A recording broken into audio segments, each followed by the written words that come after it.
दिल थाम कर पूरा देखिएगा। और माता रानी के आशीर्वाद से मौसम भी सुहावना हो गया है। बहुत तेज बारिश भी हो रही है। मैं यही समझाता हूँ कि यहाँ पर ना कुछ भी कंफर्म नहीं है। अपने साथ रेनकोट या अम्ब्रेला, दो चीज कैरी करेंगे। अम्ब्रेला दोनों में फायदा करेगा, धूप लगेगा तो उसका फायदा कर देगा। और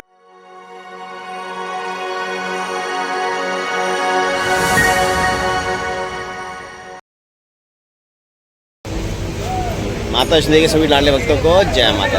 तो दोस्तों तैयारी हो चुकी है, माता वैष्णो देवी का बुलावा आ गया था। कल ही मैंने आपको बता दिया था। अब RFID कार्ड ले लिया मैंने बस अड्डे से कि जो काउंटर है वहाँ से अब बढ़ रहे हैं माता वैष्णो देवी के भवन की तरफ, यात्रा आरम्भ कर रहे हैं। चलते हैं, आप भी चलिए और यात्रा को अंत तक देखिएगा। मेरी ये 73वीं यात्रा होने वाली है और माता रानी का आशीर्वाद रहा तो पूरा दृश्य आपको रास्ते के दिखाते हुए भवन की तरफ प्रस्थान करेंगे। जय माता दी। जयकारा लगाते हैं, जयकारा मत शायद बोलो सच्चे दरबार की जय। जय माता दी। तब बोलो सच्चे दरबार की जय। दोस्तों हमारे आयुष भाई और मैं आज फिर से यात्रा की तरफ प्रस्थान कर रहे हैं। करीब 60-1.5 साल बाद दुबई पुनः सौभाग्य प्राप्त हुआ आयुष भाई के साथ यात्रा करने का। और इस बार यात्रा बहुत ही अलग डिफरेंट होगी, क्योंकि माता रानी के आशीर्वाद से हम लोग जो है सुबह में निकल रहे हैं। तो जो एक्सपीरियंस होगा ना सब कुछ शेयर करेंगे। दिल थाम कर पूरा देखिएगा। और माता रानी के आशीर्वाद से मौसम भी सुहावना हो गया है। तेज बारिश भी हो रही है। बहुत आनंद आने वाला है। पूरा वीडियो देखेंगे, आपको जबरदस्त आनंद आएगा। बाकी प्रस्थान लेते हैं, माता वैष्णो देवी भवन की तरफ बढ़ते हैं। जय माता दी। तो चेकिंग करा ली बुकिंग पॉइंट से, अब यात्रा की तरफ प्रस्थान कर रहे हैं। आगे जो महत्वपूर्ण पड़ाव आएंगे सबकी जानकारी देंगे आप। चलते हैं, आगे बढ़ते हैं सीधा। जय माता दी।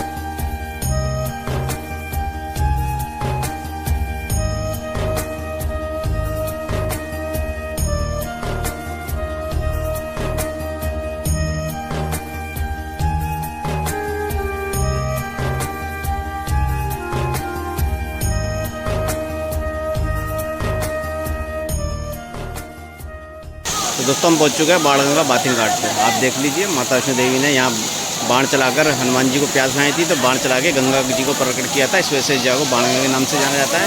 साथ ही साथ उन्होंने यहाँ अपने केश धोए थे, तो बाल गंगा के नाम से भी यह जगह फेमस हुई है, प्रसिद्ध है। आप चाहें तो यहाँ स्नान वगैरह करके आगे यात्रा की तरफ प्रस्थान कर सकते हैं। जय माता जी। दोस्तों अब हम आ चुके हैं श्री माता वैष्णो देवी के एक और महत्वपूर्ण पड़ाव चरण पादुका मंदिर के पास। आप देख लीजिए माता वैष्णो देवी ने यहाँ पर पीछे मुड़कर देखा था कि भैरव बाबा उनका पीछा तो नहीं कर रहे, तो इसकी वजह से उनके चरणों के चिन्ह बने और उस स्थान को चरण पादुका का नाम प्राप्त हुआ। आप भी चाहें तो अंदर दर्शन करके माता वैष्णो देवी के चरणों के आगे यात्रा की तरफ प्रस्थान कर सकते हैं। महत्वपूर्ण है पड़ाव। और अब हम बढ़ते हैं सीधा आगे। ये आयुष भाई चल रहे हैं आगे आगे हमारे, और उनके मित्र शिवम भाई चल रहे हैं, और दोनों अपना अपना ब्लॉग बनाते हुए। जय माता दी। भाई धूप निकल आई है, आप क्या कहना चाहोगे मौसम? देखिए यही है मैं यही समझाता हूँ कि यहाँ पर ना कुछ भी कंफर्म नहीं है। हम लोग सुबह चले थे, कैसा मौसम था, बारिश हो रही थी, बिल्कुल क्लाउडी सा वेदर था, बारिश के चांसेस बढ़ रहे थे। अब देखिए धूप निकल गया ट्रैक में, पूरा धूप हल्का हल्का निकल रहा है।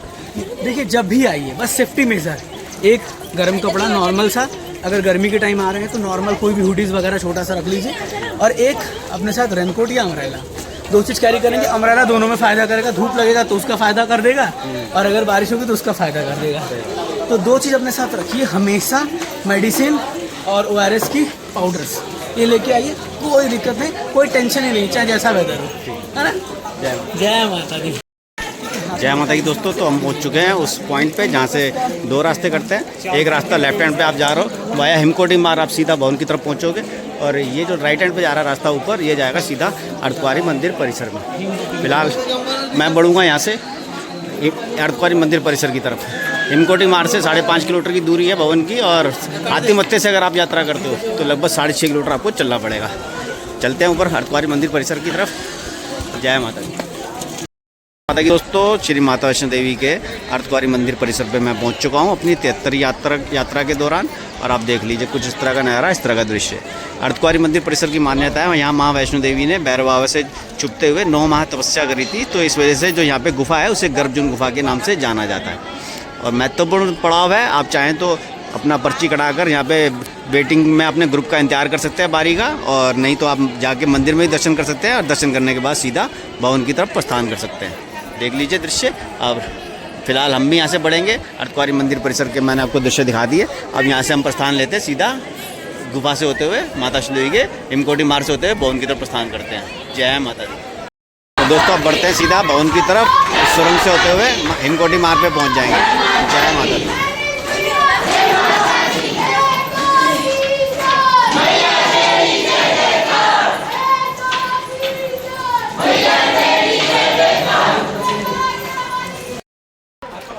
दोस्तों अब मैं बढ़ रहा हूँ सीधा अर्धकुंवारी मंदिर परिसर से भवन की तरफ वाया हिमकोटी मार्ग होते हुए। लगभग 1.5 घंटा लग गया, 1.5 से 2 घंटे का समय लग गया मंदिर पहुँचने में।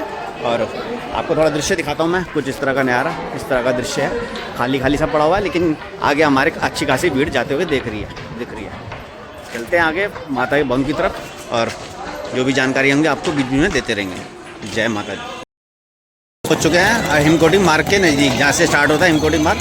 वैसे पीछे से स्टार्ट होता है और आप देख लो हम ऊपर से आए हैं अर्धकुंवारी मंदिर से, और सामने जाएगा जो रास्ता ये जा रहा है सीधा हिमकोटी मार्ग होते हुए भवन की तरफ। तो तब हम आ गए हैं हिमकोटी मार्ग के स्टार्टिंग पॉइंट पे। आप देख लो यहाँ से अर्धकुंवारी मंदिर से आए हैं तो यहाँ से स्टार्ट हो रहा है हिमकोटी मार्ग। वैसे पीछे से भी आप चाहो तो पीछे से भी आ सकते हो, पीछे भी आपका हिमकोटी मार्ग है, वहाँ से स्टार्ट हो जाता है इंद्रप्रस्थ भोजनालय के आगे से। वहाँ से सीधा आप यहाँ पे आ सकते हो और यहाँ से होते हुए सीधा भवन की तरफ प्रस्थान कर सकते हो वाया हिमकोटी मार्ग होते हैं। तो चलते हैं हम भी भवन की तरफ प्रस्थान करते हैं अब। जय माता दी। तो दोस्तों हम पहुंच चुके हैं हिमकोटी भोजनालय के पास। सामने देखिए हिमकोटी मार्ग पे जो भोजनालय है श्राइन बोर्ड का, वो सामने है। और आप अगर डोसा वगैरह का आनंद लेना चाहें तो ये डोसा पॉइंट है, यहाँ पे डोसा वगैरह भी खा सकते हैं। ठीक ठाक सा डोसा है और अच्छे से आपका पेट भी भर जाएगा। लेकिन फिलहाल हम लोग बढ़ रहे हैं सीधा माता वैष्णो देवी के भवन की तरफ, और वापसी में देखेंगे अगर डोसे की इच्छा होगी तो अवश्य खाएँगे। जय माता दी। उस पॉइंट पे पहुंच चुके हैं जहां मां वैष्णो देवी के भवन के प्रथम दर्शन प्राप्त होते हैं हिमकोटी मार्ग से। आप भी दर्शन कीजिए और कुछ देर में हम पहुंच जाएंगे माता वैष्णो देवी के भवन पे। वहां से जाके आपसे दोबारा जुड़ते हैं। जय माता दी। तो दोस्तों मैं भवन पे पहुंच चुका हूं, माता वैष्णो देवी के पवित्र पावन भवन पे, और आप देख लो कुछ इस तरह का नज़ारा। अच्छी खासी इस समय चमकीली धूप माता वैष्णो देवी के भवन पे देखने को मिल रही है। मौसम एकदम नॉर्मल है, कोई ठंड नहीं है और ना थोड़ी सी हल्की हल्की गर्मी का एहसास आपको तेज धूप में होने वाला है। पूरा त्रिकुटा पर्वत देख लो, कोई बादलों की आवाजाही नहीं है, कोई जानकारी आपको दे रहा है कि बारिश होगी। फिलहाल अभी तक बारिश के कोई आसार नहीं है। सुबह जो मौसम था वो मैं आपको बता चुका हूँ, कटरा में जिस तरह का मौसम था। फिलहाल अभी भवन पे इस समय अच्छी खासी तेज धूप देखने को मिल रही है। सुविधाओं की बात करें तो भवन की जो मुख्य सुविधा है रोपवे की सुविधा, वो निरंतर जारी है, उसमें कोई रुकावट नहीं है। रोपवे लगातार चल रहा है, कंटिन्यू चल रहा है। और साथ ही साथ जो बैटरी कार की ऑफलाइन सुविधा है उसके लिए भी लाइन लगी हुई है। बैटरी कार की सुविधा भी आपको आराम से प्राप्त हो जाएगी। मैं आपको दर्शन कराता हूँ माता वैष्णो देवी के भवन के। तो दोस्तों आप दर्शन कर लो श्री माता वैष्णो देवी के पवित्र पावन भवन के। बहुत अच्छा नज़ारा, बहुत सुंदर, दिव्य और खूबसूरत दर्शन। पूरा त्रिकुटा पर्वत पे इस समय अच्छी खासी तेज धूप देखने को मिल रही है। सुविधाओं के मैंने बताई दी आपको, रोपवे बैटरी कार की सुविधा निरंतर जारी है। ये था आज का ताज़ा नज़ारा, ताज़ा अपडेट श्री माता वैष्णो देवी के पवित्र पावन भवन से। फिलहाल आज के इस वीडियो को यहीं समाप्त करते हैं। कल एक नए अपडेट के साथ आपसे दोबारा जुड़ने की कोशिश करेंगे। जय माता दी। वैष्णो के सभी लाले भक्तों को जय माता। तो दोस्तों माता वैष्णो की पवित्र पावन पिंडियों का मैं दर्शन करके आ चुका हूँ। बहुत अच्छे दर्शन हुए, भीड़ जबरदस्त थी, उसके बावजूद भी माता रानी ने अच्छे से दर्शन देके हमारा को कृतज्ञ बना दिया। और माता रानी के दरबार से हम लोग यहाँ जा रहे हैं, भैरव के दर्शन करेंगे। वहाँ पे जाके जो मेरी 73वीं यात्रा वो संपूर्ण होगी। आप भी चलिए हमारे साथ, यात्रा कराते हैं आपको भैरव की दर्शन कराएंगे, उसके बाद आपकी भी यात्रा वहाँ पे जाके संपूर्ण होगी। चलिए चलते हैं भैरव आगे। जय माता। दोस्तों अब बढ़ रहे हैं भैरव बाबा मंदिर की तरफ और करीब घंटा 1.5-1.25 घंटे का समय लगेगा मेरे को पहुँचने में। दर्शन हो गए थे माता रानी, बहुत अच्छे दर्शन हो गए भीड़ भाड़ के होने के बावजूद भी। आप चलते हैं सीधा भैरव मंदिर, वहाँ पे चल के आपको दर्शन कराएंगे भैरव मंदिर के और उसके बाद यात्रा का समापन करेंगे। जय माता दी, जय भैरव बाबा की।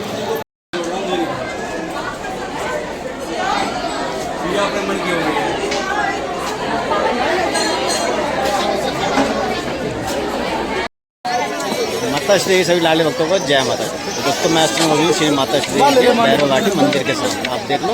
और अभी फिलहाल मैं माता वैष्णो देवी के जो अंतिम पड़ाव है भैरव बाबा, उसमें दर्शन करके आ चुका हूँ। और यहाँ पे आके जो मेरी 73वीं यात्रा है इसका समापन होता है। साथ ही साथ आपकी भी यात्रा यहाँ पे आके संपूर्ण हो जाती है। फिलहाल आप यहाँ से आपसे इजाज़त चाहेंगे और जब भी अगली बार यात्रा में आएंगे तो आपसे दोबारा जुड़ने की कोशिश करेंगे। इजाज़त दीजिए, फिर अगले वीडियो में आपसे दोबारा जुड़ते हैं। जय माता दी, जय भैरव बाबा जी। तो माता वैष्णो देवी के जो अंतिम पड़ाव है बाबा भैरवनाथ के, उनके हमने दर्शन प्राप्त करके अपनी यात्रा आगे संपूर्ण करी है। हमारे साथ अभी मेरी की पूरी यात्रा इनके साथ करी, दर्शन भी किए माता रानी के, भैरव वाले दर्शन भी इनके किए। अभी भाई आप 2 शब्द बोलेंगे आपसे। बिल्कुल, देखिए कहते हैं ना कि जब तक माँ भगवती जी का बुलावा ना आए तब तक आप यहाँ आ नहीं सकते और इनके दर्शन नहीं कर सकते। इसका सबसे बड़ा एग्जाम्पल हमारे साथ जो है राजेश जी हैं। कटरा में रहकर भी कई बार यहाँ पर नहीं आ पाते हैं और माता रानी बुलाती हैं तभी आ पाते हैं। हमारे साथ शिवम जी भी हैं, इनका भी कुछ ऐसा ही था, माता रानी का बुलावा था, इनके एग्ज़ाम्स भी आए बट इनको आना था, माता रानी ने बुलाना था तो ये आ गए और इन्होंने दर्शन कर लिया। मैं यही कहूँगा बस अगर आप माता रानी से जुड़े हैं तो बस माता रानी से जुड़ के रहें, उनकी ही बातों पर ध्यान दें, कहीं और कुछ भी ना सुने समझे। यात्रा करने के लिए आएँ। मुझे राजेश जी के साथ यात्रा करके बड़ा ही आनंद आया। अब राजेश जी बताएंगे इस बार हमारे साथ दर्शन भी किए, उन्हें कैसा लगा। मेरे को अब मैं लिटरली बता रहा हूँ कि जो आयुष भाई के साथ हमने यात्रा में जो आनंद आया वो आनंद अपने आप में बहुत ही अलौकिक अनुभव था हमारे लिए भी। क्योंकि आयुष भाई जैसा हमारा जो ट्रेन राइडर का हमारे मित्र हैं, इन्होंने जो माता वैष्णो देवी की जो भक्ति इन्होंने प्राप्त की है और जो माता रानी से के दरबार में आके जो इन्होंने पुण्य कमाया उसका थोड़ा सा फल हमें भी प्राप्त हुआ। सब कृपा है, माता रानी की कृपा है। फिलहाल आज इस वीडियो को यहाँ समाप्त करते हैं, जयकारा लगा के और दोबारा जुड़ेंगे। जाने से पहले एक जयकारा लगाते हैं, जयकारा माँ शेराविदा बोल सच्चे दरबार की जय। जय माता दी। जय माता की दोस्तों। तो कल दर्शन प्राप्त कर लिए थे माता के भी और साथ ही साथ भैरव बाबा के भी दर्शन प्राप्त करके हमने यात्रा संपूर्ण कर ली थी। और अब मैं माता वैष्णो देवी के पवित्र भवन से विदा हो रहा हूँ, कटरा की तरफ प्रस्थान कर रहे हैं। भविष्य में जब भी माता रानी दोबारा बुलाएगी फिर आएंगे, फिर से आपको दर्शन दिखाएंगे माता वैष्णो देवी के और यात्राएं फिर से करती रहेंगे। यात्रा हमारी आने वाले समय में भी कंटिन्यू रहने वाली हैं। आपसे निवेदन यह है कि चैनल के साथ जुड़े रहें, जो भी जानकारियाँ हों और उसको आगे भी शेयर करें हमारे वीडियोस को। बस माता रानी से यही प्रार्थना है, माता रानी आपकी सभी मनोकामनाएं पूर्ण करे, आपके परिवार में ऐसे ही सुख समृद्धि और खुशहाली कायम रहे। इजाज़त दीजिए। जय माता।